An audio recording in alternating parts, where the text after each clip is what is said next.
Yo, wow tout le monde, c'est Sarah, j'espère que vous allez bien, moi ça va.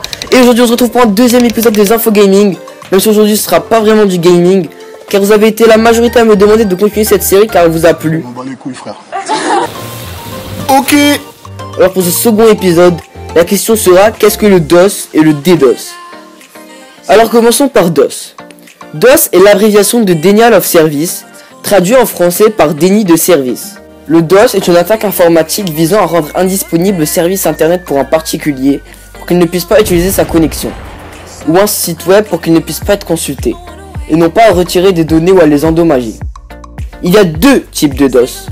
Le DOS par saturation qui consiste en un envoi continu d'une infinité de paquets de taille ou de constitution inhabituelle afin que le serveur ne soit plus capable de répondre aux requêtes.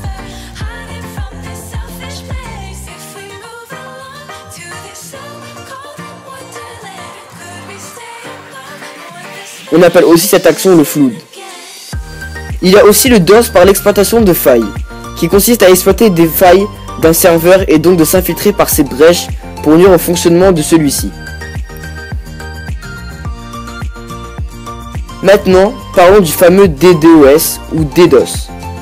Celui-ci est l'abréviation de Distributed Denial of Service, traduit en français par déni de service distribué. Le DDoS est basé sur le même principe que le DOS, car celui-ci est une variante du DOS. Le DDoS utilise plusieurs ordinateurs pour réaliser l'attaque.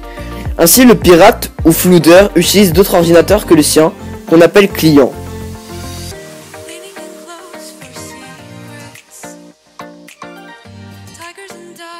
Ceux-ci utilisent eux-mêmes un ou plusieurs ordinateurs qu'on appelle agents, soldats, esclaves ou encore zombies pour envoyer des requêtes à la cible. Ainsi, l'attaque est beaucoup plus puissante.